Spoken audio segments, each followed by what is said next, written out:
em Natal, aqui nos Chapadões. Acabamos de ver a praia que tem formato de coração. E agora aquela pedra ali que é a referência dos portugueses quando chegaram aqui. Tem uma outra pedra mais lá pra frente, não sei se dá pra ver. Ele tem o formato de um sapo. A maré já tá subindo já pra ficar muito alta. São 2h35 da tarde.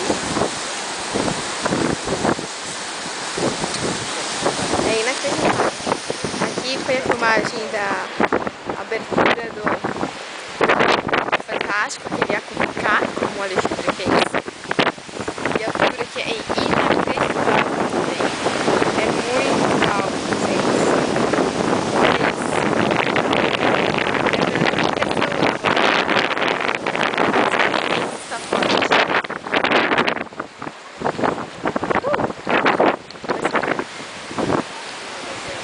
Não consigo nem tirar foto. Também não quiser. É inacreditável.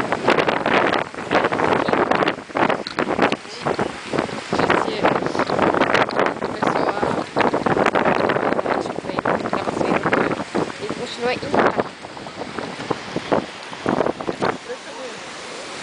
Nordeste.